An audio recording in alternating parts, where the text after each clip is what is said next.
Welcome everyone to the first of a series of three condensed and focused discussions about the higher ego and the creative individuality. We will have a series of three, myself, Lisa Dalton from the National Michael Chekhov Association, and my dear colleague Joerg. Take it away, Joerg. Introduce yourself, Joerg. Say hello. Hello. Hello. From Michael Chekhov International Academy, based in Germany, close to Berlin, in Berlin. And yeah, I know Lisa Dalton since, I don't know what was the first time. It was 1992. We met, and since this time we know each other in the Chekhov work. Yes. Welcome everybody. Welcome everybody. Welcome everyone.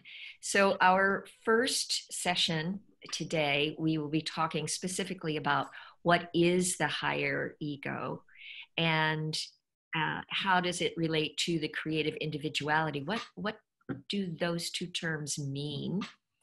And next Monday, we will discuss the higher ego in relation to what is actually the Michael Chekhov training.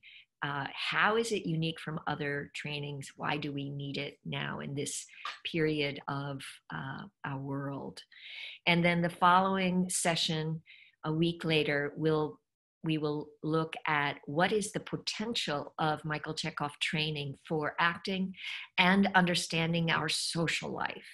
This will connect us into Michael Chekhov's vision of the theater of the future. So a very warm welcome to all of you. I'm going to start just for a moment, and then I'm going to ask Joerg to share us more about his thoughts. One of the things that I want to speak about is the nature of the higher ego is something that has very, very many potential understandings.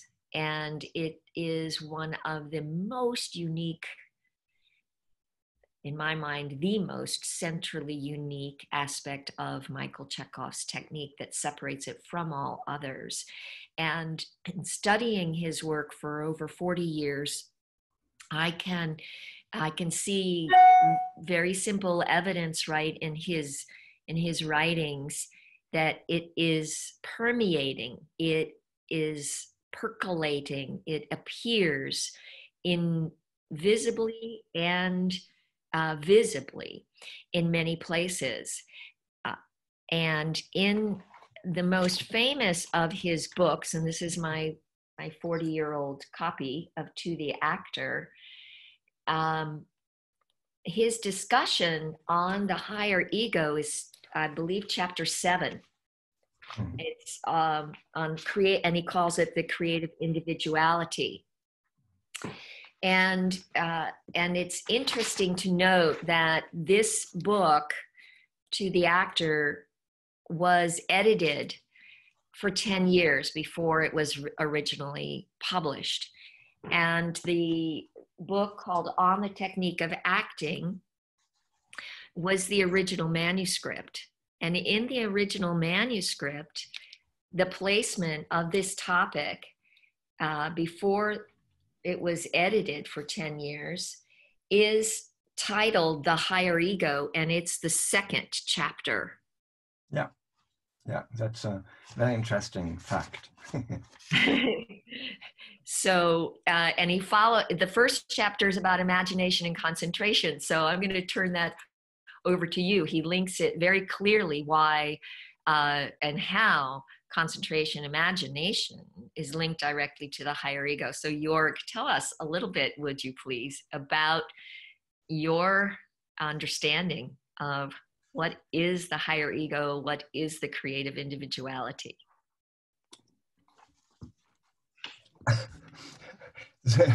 The most difficult question just in the beginning. No, I hope we can, through this discussion, come step by step to develop our overview, overlooking, or understanding of that and having a feeling of it. It's interesting point that in the lessons to the teacher, he speaks also about the higher ego and the creative ego. It's another term. And there he speaks to reach the level of the higher ego, it needs a huge concentration. This is very interesting. So it is something everybody has. We are all, of course, persons and individualities. And sometimes it is a distinguishing between the person, the personality, and the individuality. And all these terms in our time, all these words are used in so many different relations to other fields, so that one can get easy confused by it. What is what? And on the other hand, it is also always a question we know from daily life: who am I? Who am I? What is it, me? Who am I? And how can I understand myself, me? And I think most or many people in our time have already understood that our body is not our individuality, and that our body is not me. I'm not my body. But of course, I'm not existing without my body. And I have my body. And in many conversations, even in daily life, we speak more and more about such a kind of a relationship to ourselves. And we can ask ourselves, who has a relationship to myself? When I have a relationship to myself, who is that? Who has a relationship to myself? Who can understand that I am? And this is, of course, a huge philosophical question, and it gets answered in many directions. And the interesting point, I think, for us in the field of acting is also to go to the term creative personality, not personality, creative individuality, creative ego. It's also a term Chekhov is using. So it is something what is also, as an example, very nicely to understand when we read Chekhov's description about the acting of a skit. When he is acting skit, he described there that he is first doing it, very, very normal, very simple. Started his acting there. He had a very bad night before with a first rehearsal. And then something happens that he sends it as a kind of a splitted consciousness, divided consciousness, he named it later. Oh, now we come to another term. We won't speak about the creative ego, the higher ego, and now we come to the splitted or divided consciousness. He described that what happens. It's very, very nicely described to see how there is a possibility to observe himself in acting at the same time when he is acting the skit, and he can lead the actor's body with the actor's voice and everything in the direction he sends how it would be needed for the moment of this acting. And he feels that he is from outside seeing himself.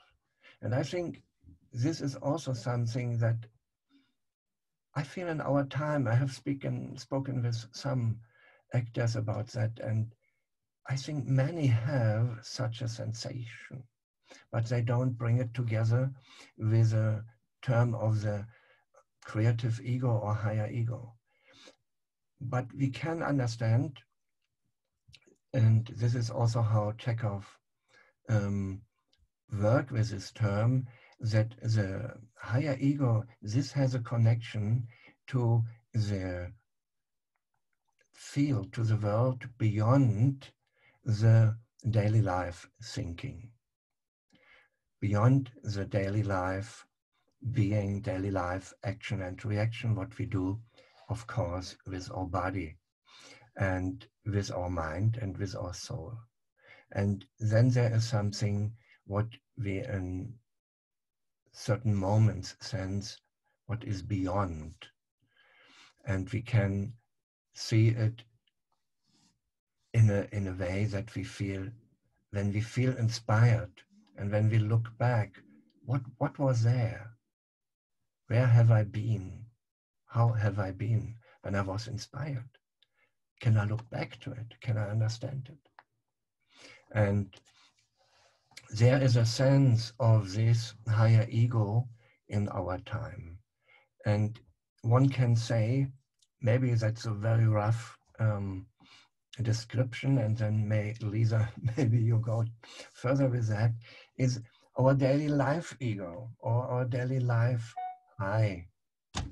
I'm with my body, I'm with my hair, with my glasses, and I was all now with a computer and everything handling. This is also in the concentration. I'm focused on that, what is there. I focus to my feeling. I have a good feeling, I have a bad feeling. And all that is my daily life, personality, what is very helpful, what is very needed, what I need very much to develop. I have to hold it healthy and everything, healthy in spirit, healthy in soul, healthy in the body. But this has to do with our daily life, to our materialistic world, to all that. And then there is someone who can look at me, in me, with me, can understand myself, can give impulses to myself to change, even in my soul something, can give impulses even to change my thinking. And there is another way. It is this higher ego, or this creative ego. Where does it go to? And the normal personality and the higher ego shall work together, that's quite clear. But in this way, the creative ego is going out, very much out into the space. It's opening up, searching in another field, is not anymore fixing something in a certain moment, certain point. Just open up, trying to receive. And it is a way of a very strong concentration.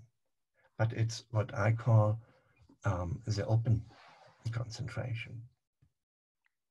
So we have, in this way, this both individualities in ourselves, and this one is just focusing the daily life, and the other is opening up to that what is beyond the daily life, what is beyond the physical world.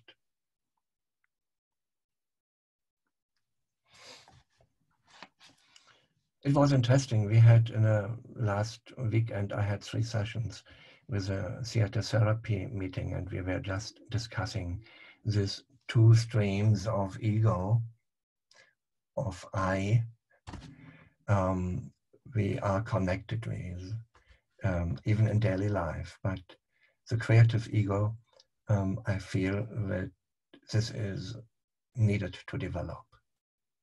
Okay, I give up to Lisa.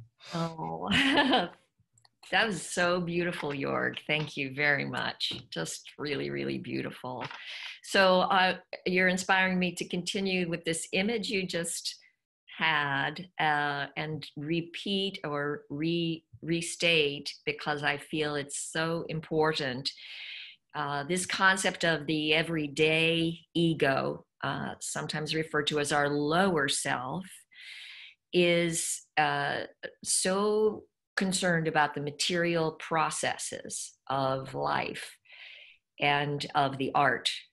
How do I look? Do I know my blocking? How's my costume? All the technicalities. Do I remember my lines? They're all part of the material world.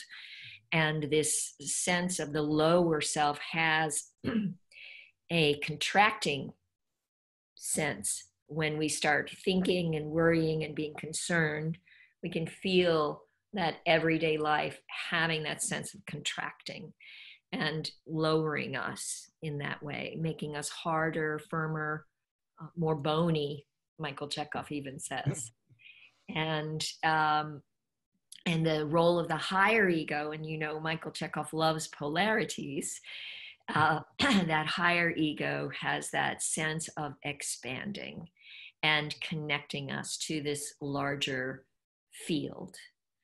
And he even describes this concept of the higher ego is so vast that in addition to its expanding gifts, he describes it as a fire, a flame, and that as we expand, its expanding nature, which, by the way, is continuous, it's ongoing, it never stops. It is always present.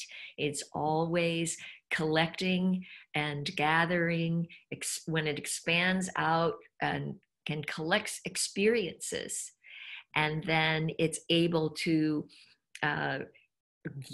filter them into the lower ego and give us those impulses that Joerg was speaking about, and send us those ideas we wake up with in the morning. And he says that even the tiniest, like when we are aware of the tiniest little spark of it, it can shift us into the entire experience of inspiration. And he describes within the physical body, the location of the higher ego, or the point of entry, being right in this spot in the center of the chest. And it's not precisely the heart, but it's very, very close to the heart. And it's considered extremely different from more ancient centers that tend to come down into the hara center.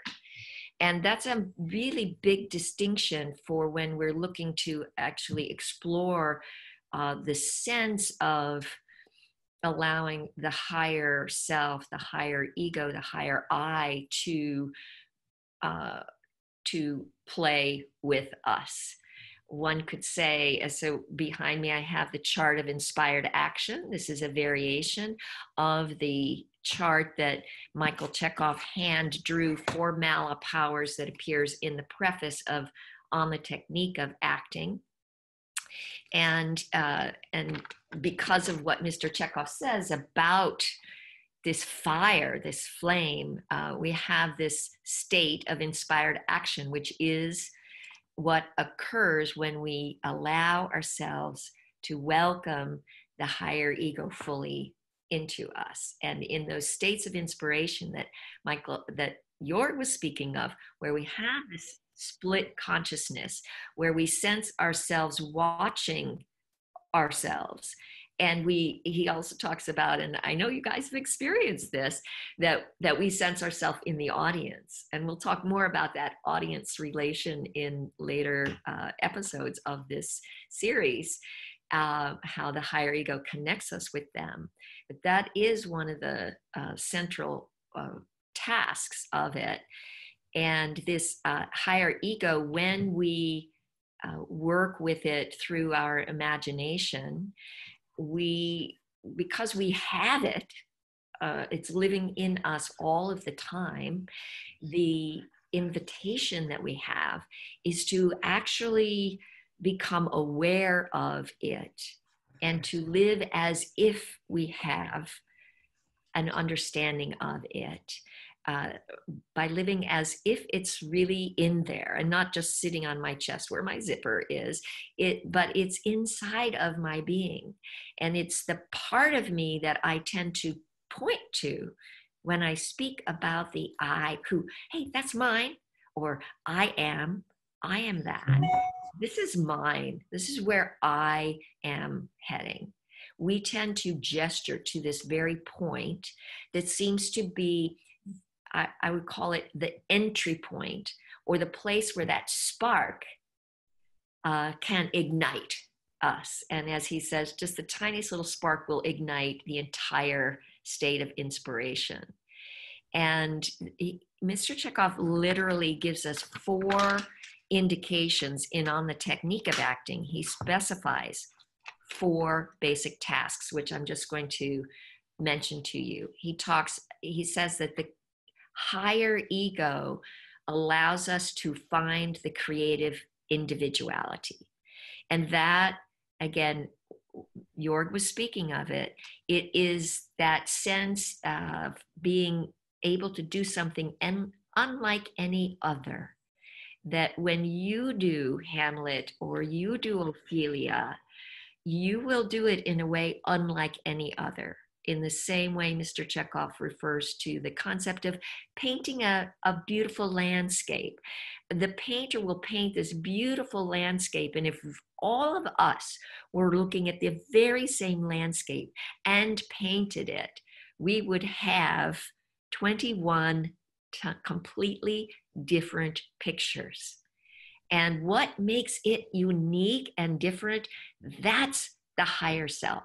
That is expressing itself as a creative individuality, unlike any other. And that creative individuality goes beyond our body. It goes beyond our physical, material processes. It goes beyond our limited thinking. I know for myself, I was so desperate when I was a young actor to be unique and to be different, that I would get a script and I would say, oh, everyone's going to do it that way, so I'm going to do it this way. I'm going to be different, and I'm going to show them I'm unique. And I made a lot of bad acting choices, because that kind of behavior was coming out of my lower ego and my fear that I wasn't unique. At that time, I didn't know about Michael Chekhov. I didn't know, I was not aware that a higher self existed and that I could cultivate it, that I could, by actually paying attention to it, by imagining its presence within me, by imagining the fire, the light, the spark traveling through me, by allowing myself to set my lower everyday materialistic fears, like they'll never love me, they'll never think I'm a good actor if I'm not unique and creative. I made a lot of fear-based choices, and the creative higher ego is in this expansion, brings us access to the state of love, and it takes us to the second offering or function, Mr. Chekhov says, of the higher ego, which is the discernment of good and evil. And in that discernment of good and evil, we are able to be compassionate. We can play evil characters, and we can also see different, what we might call uglinesses in the world. Maybe the coronavirus we're experiencing now is an ugly thing, but maybe it's a beautiful thing. And our higher ego allows us to find that beauty, to be able to see the polarity, to be able to discern between good and evil, and to activate our compassion. And for myself, I was able through Chekhov to develop a lot of compassion about how many bad acting moments I had and can still have. you know. And so the third function Michael Chekhov talks about is that the higher self allows us to connect with an overview of all that is happening in our time. That what we spoke of before, that being able to be with the audience and to connect with our social world. And we will go more in depth in this in the following episodes.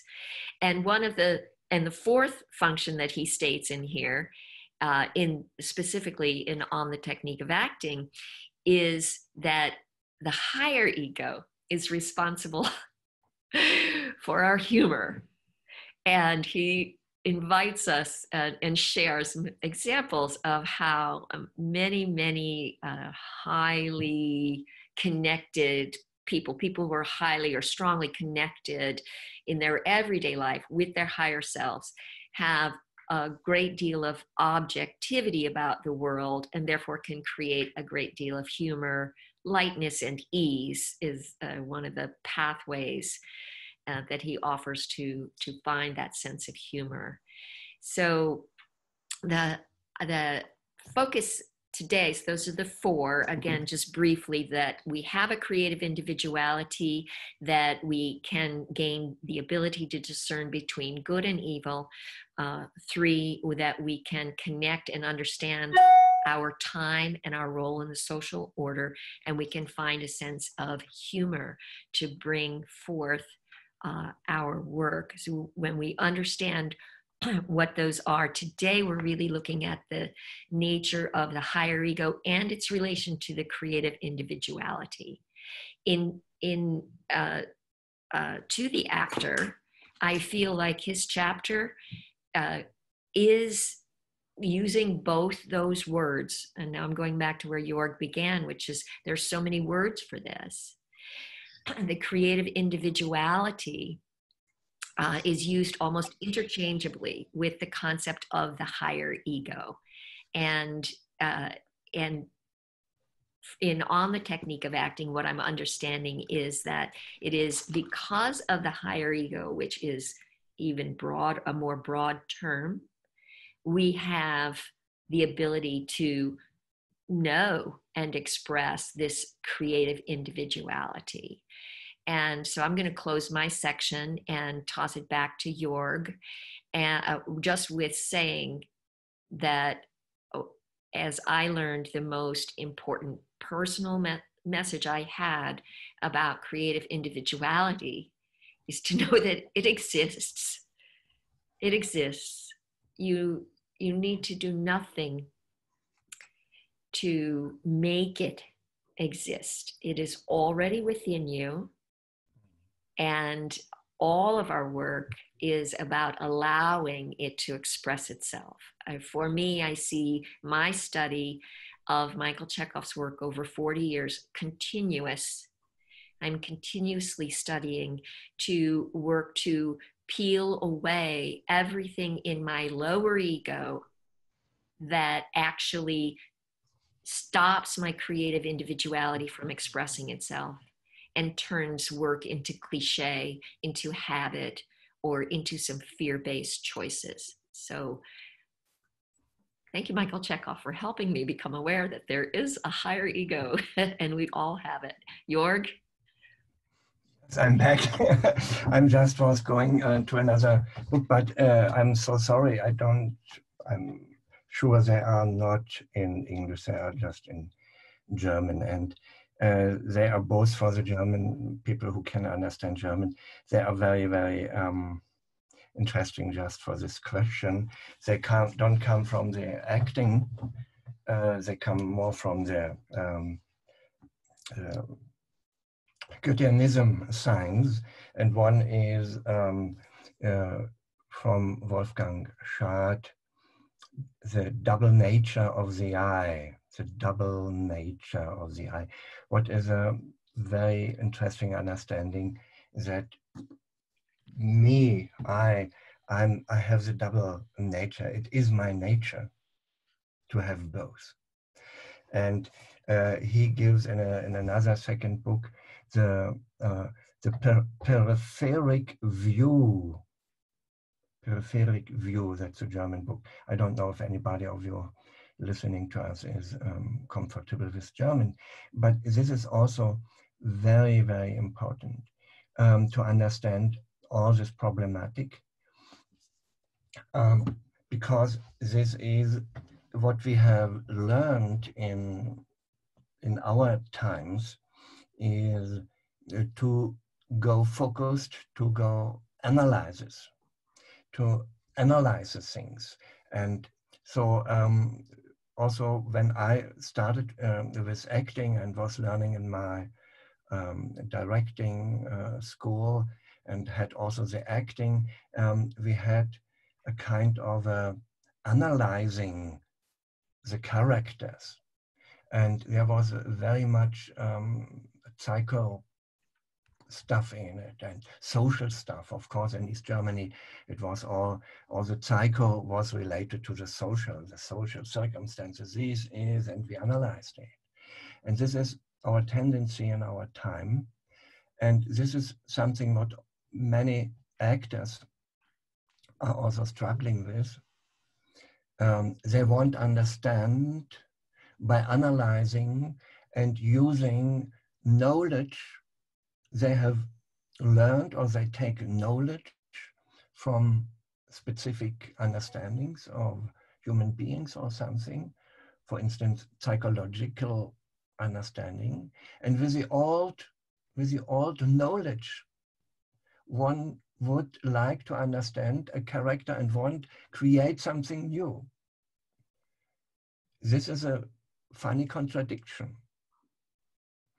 How can come out something new out of the old? Yes, I know there's many things saying against it, but when the purely combination of all things don't bring something new, there needs an idea, a new inspiration. And this new inspiration is not coming out of the old things. It comes out of someone who is perceptible to this inspiration. The conditions that this inspiration can work lays in the things itself. But to perceive this, what is beyond, this is coming from the understanding, this is coming from the inspiration, this is coming from another layer. So it's never logically. This is what we also find in the acting and in the art. It's never logic. It's always, hopefully, crazy unlogic. It's so different from making it in the right way. But in our life, even me, got that very much, make the things in the right way and be the best in the right way. And this has also taken part for the art, and this is just opposite to that, what Chekhov means. We have sometimes a question, what you was talking about, this trusting, what is for the artists, for the actors, and not only for the actors, also for other artists. A big question, how can I trust that I will get an idea, that I get a new, unique idea? This unique idea only can come from my creative individuality or from my higher ego. This unique idea is not coming out of combinations of old things, of old knowledge. So, and this is a practical question. How can I trust, learn to trust this creative individuality in me? How can I explore it? And this is of course, always not and to answer in general in this way, but the interesting thing is also what is not here. In here he gives exercises Also, and there's one exercise I like very much. This is exercise 12. It's exercise 12. It's so simple exercise. It's so funny. But he gives this exercise that one can get a beginning sensation of how does it happen that something new comes to me, that I do something in a different, new way, that I get, even when it is a little inspiration, that I get an inspiration. And to explore that by doing. So that's very simple. You can read that in later fully and with my other classes, because it's so funny. Choose some very simple business, bam, like cleaning the room and so on. And repeat this action at least 20 or 30 times. Why? I know how I clean my room. Okay. Each time avoid repetition of any kind. People who have studied with me know I have transformed this exercise in a more structured way. But this is just to give one a provocation to explore it for oneself and to learn to trust oneself. I will ever get an idea. I will find an idea. I always will not get lost. And the other thing what Chekhov gives is in this direction, the active waiting. What happens with the active waiting? I'm concentrating to the question, and the question I have in a direction of a creative development, and I'm concentrating on that question. It's also very interesting, concentrate on a question. What is that a kind of concentration? It's not concentrate on the words. I have a question, I concentrate on the question. So I'm very much concentrated in the way of openness. And wait. That is what many people, of course, have experienced, and everybody is also speaking about that. It happens to you. It happens to you. Inspiration happens to us.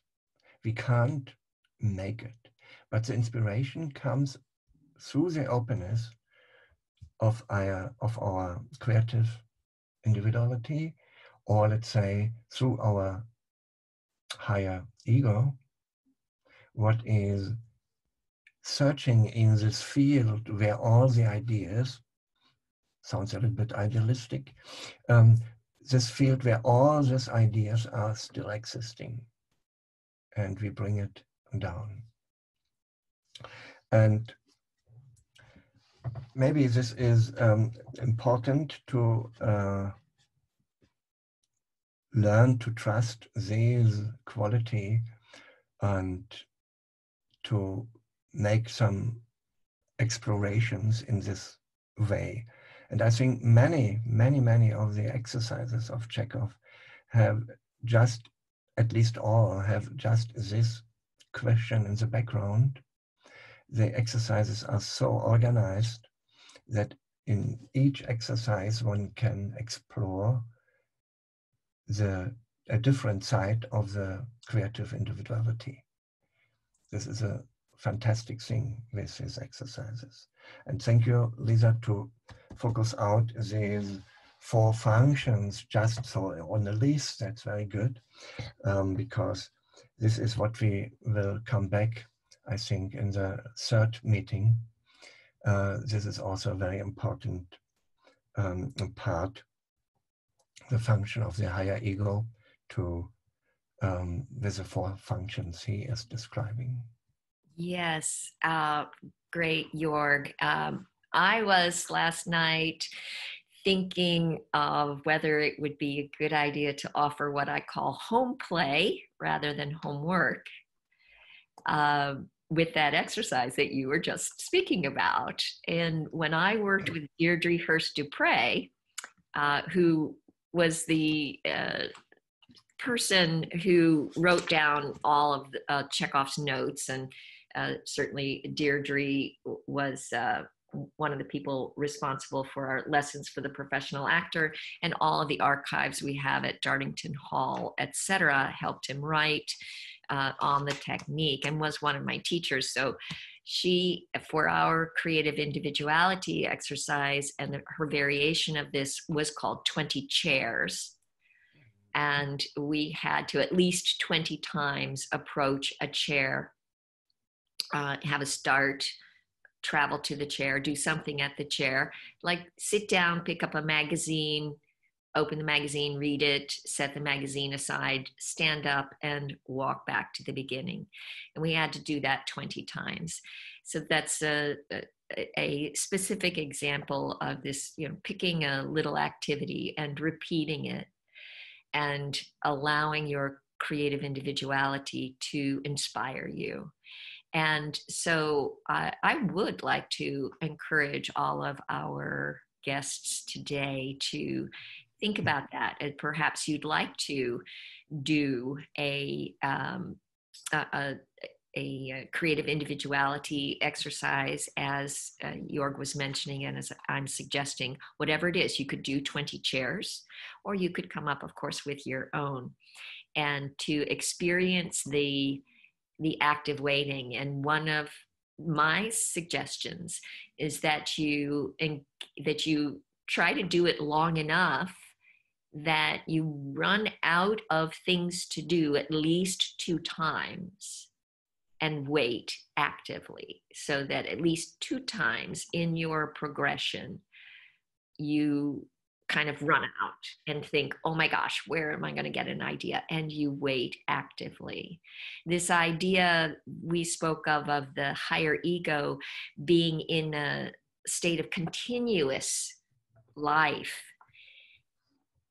When we lead our imagination with questions, that imagination is, if we're allowing it, is directly influenced by this higher ego, that even when we're busy in our material world, our higher ego is still active in processing those questions.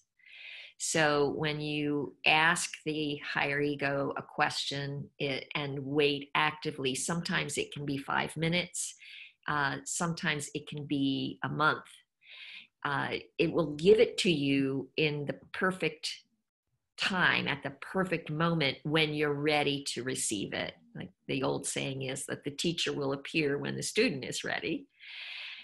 So your higher ego will appear when you're ready to receive it. I saw a question from Dawson. The question was, would you say that the creative individuality is the fruit of the integrated individuation process, guided by the higher self, come to its zenith? Wow, Dawson, that is so beautifully phrased. And I would say that you did say that. And I think it's a beautiful statement, that the higher ego works to support us in finding our creative individuality and allowing it to come through. And when we are fully living in it, we are in that surprising process. We have no idea. The we, that is the lower self, has no idea what we're going to do next, and yet we do it. And that's always the state in those peak inspired moments, that we didn't know what was happening. We had no idea how it happened. We rarely even remember what exactly happened. So if you guys would like to uptake this little offer to play at home with this, to explore and contemplate your own higher ego, I think would be great. Ophir, I wanted to check with you to see if you might have any particular questions that you wanted to ask. I'm unmuting you, I think. Unmute. Now, do you hear me? Yes. So hello, everyone. I just wanted, now I have a question that is very specific to 20 chairs that you mentioned now. Mm-hmm. Do you mean that, you know, sometimes the director tells me, do it in 3 different ways? You know, come to the stage, sit on the chair, open the notebook, read it, and then leave it. So do I need to do it 3 times in 20 chairs? Do I need to do it exactly, physically exactly the same? Or the same qualities, or I need to find something to direct myself. Do you know what I mean? I do, yes, and it's the how. So you establish what Chekhov calls the necessities of it. So the director says you need to walk to the chair. The director says you need to pick up the notebook. The director says you need to open it and you need to look at it. You need to close it. You need to put it down, and you need to leave the chair.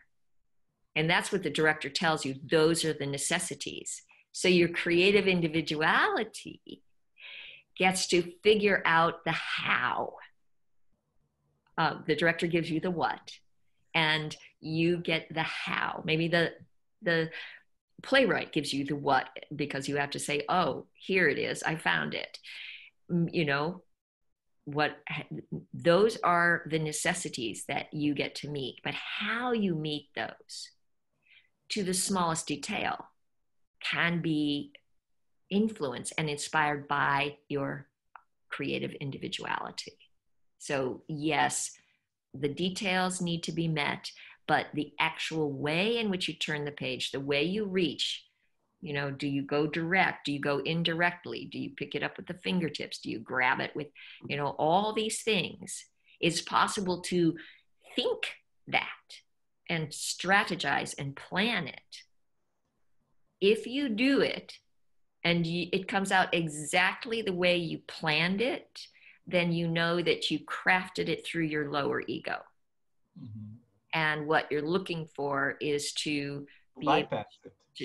Bypass it, yes, and to build that trust, which is, you know, ultimately the entire Chekhov technique is designed to do this. Mr. Chekhov says that every aspect of the technique is actually working to help you come in contact with your higher ego and your creative individuality. So does that help, Joerg? So I need to go just to go with the task, the business, and with the impulse, the creative impulse on the moment, and not think about it, not plan it, or okay. Yes, that's it. That's it. Yeah, I would say you can strengthen it for yourself. You give your a task, you give your business. This is a what. This is very clear what you have to do in the right order, and that this shall happen. It has to happen. So 3 points, I don't know. Maybe you go to the chair, you sit on the chair, then you look under the chair, and then you get up from the chair, and then you turn the chair, and then you go away. That's the what. And the how is now that you do it this 20 or 30 times, he says, each time in a different way, but you fulfill the tasks. And when I give this exercise, I give it in the way that I say, all what you have thought before is forbidden to do. I create a threshold for yourself. It begins crossing the threshold, and then you can follow. But don't think before, because then you work just to your lower ego, with your lower ego. You do it out of a concept, and you can't catch the sense of what is an inspiration. And I have experienced that the first 3 times, 4, 5 times work very well. And then comes what we call in German eine Durststrecke. Then comes something, you feel very dry, you have no idea. You do it and then you think, oh, I have just done what I have thought before, and this feels boring. Go ahead, go ahead, go ahead. There comes a moment and then you will feel free after several times, and then you explore. In the end, after 20 or 30 times, you explore, oh, I could do it 100 times in a different way. I feel now I can do it, everything. And this is, it's very simple exercise, but it's very inspirational in this way. So that just in addition. Yes, beautiful. Marielle is asking if our higher ego can help to keep us healthy. And maybe there's a nice exercise for good health and connecting to our body. And thank you. In these times, it can be very helpful to add something to daily meditations. And when I work to help us grasp a concept of the higher ego, I talk about an element that was revealed and never really translated into English, about the image of a sphere, the higher ego creating a sphere around us that we can actually travel into. And with that, that sphere contains all of what we need. It contains all potential images, all potential atmospheres, for example, and all potential qualities and states. So to be able to imagine we can connect that sphere with this sun spark of fire light that is within us, to expand us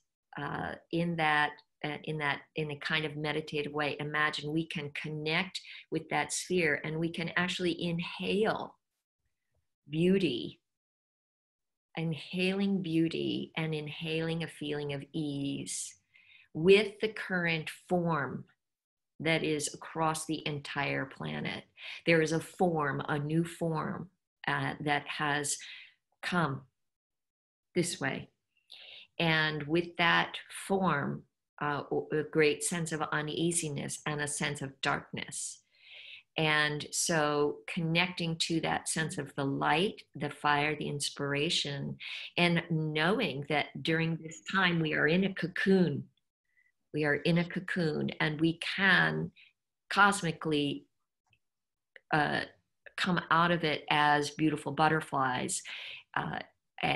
And if the more we can hold through our higher self, a sense of calm and peace, that sense of discernment between good and evil and sense of compassion, we can begin to work with the higher ego and bring us a sense of health and calm. That location of the higher ego that points into the body is right at the thymus, which controls our immune system. And so when we activate our awareness and imagine that we can expand and increase its presence, we don't need to wonder whether we are. We can say we are. We just say, I am that, I am. And doing the actor's march is a great gesture for that. I am a creative artist. I have the ability to radiate. When I lift my arms above me, I soar above the earth. When I lower my arms, I continue to soar. And in the air moving around my head and shoulders, I experience the power of thoughts. In the air moving around my chest, I experience the power of feelings. And in the air moving around my legs and feet, I experience the power of will. I am that I am. And with that, we're going to close this up. Joerg, a few closing words for us. I would like to add something from a different point of view to this question. Please do, yeah.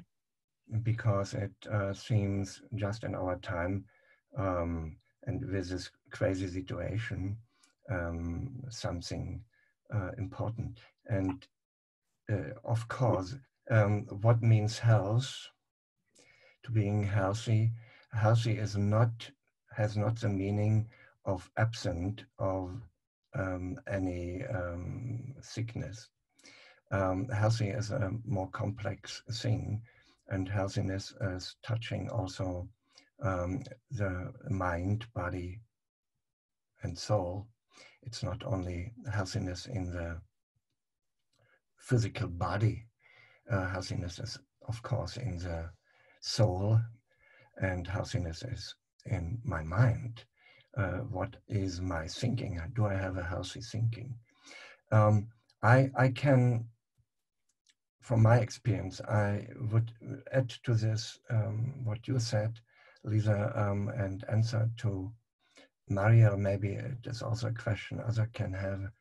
She was asking us, when we do the psychophysical training exercises of Chekhov, and when we do that with this awareness that we are always try to explore something in it new, that we never do this training things in a way that we think we have to make it right. That I always try to explore in a new way. I do, again, it's the same exercise we have spoken before with the chairs. I do expansion, contraction again and again. And all the time I'm asking me, what do I explore here? How is it? And how can I sense the relationship to the space? What does it do to the space around me? What happens there? I'm always exploring in this training moments, what am I doing? With my lower ego or with my daily life ego, I do the movement and I'm of course aware that I not throw the lamp away, pushing anything away. I'm very much aware in the physical space. But at the same time, I try to observe, center in the chest, of course. I try to sense what I'm doing. How is it? How does it feel? Was my foot in the right stepping? Was my foot also expanding? Or was my foot contracting? What is happening here? What do I want? Then I'm just working with both together. And all the psychophysical training happens in the field of our living forces. And when I do this training, I activate my living forces. And the living forces are this field, what gives me healthiness, what heals me in the daily life understanding. So I think doing the Chekhov training in general, you will always stay in health. It's a little bit too much said, yeah, because healthiness and sickness has also to do with the karma. And this is something, what is a different field. But with these exercises, with the psychophysical training, I'm absolutely sure you develop your healthiness. Thank you. And so we're going to gather same time next week, and we're going to go into our next question, which will be about what is it going to be about, Joerg? I was doing so well there, and then I... What is the specific of the Chekhov technique? What is a training? What does a training? What do we develop through the training? And what happens with us when we work with the Chekhov technique? And what is it, and how can we understand it in the deeper meaning. Yes, and I want to invite everyone. There's a Facebook page, if you do Facebook, called the International Michael Chekhov Association. International Michael Chekhov Association Facebook group. And you can request to be in that. And you could, if you like, post any feedback you have, any report you have on your little practice, on your home play. Yeah. Tell us what you discovered, and then we'll try to have a little bit of time when we gather next week to get some reports, and you can tell us a little bit about it verbally, or if you want to write it in advance and then just cut and paste it in the chat if you're not confident with your English. But we're so excited you were here with us today. Please let your friends know about next week, and we will be posting this so that you'll have access to it. Joerg, any thoughts before, or you want to sign off?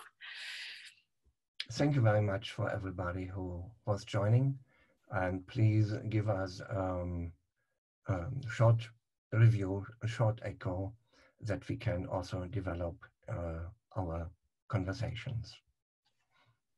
Thank you.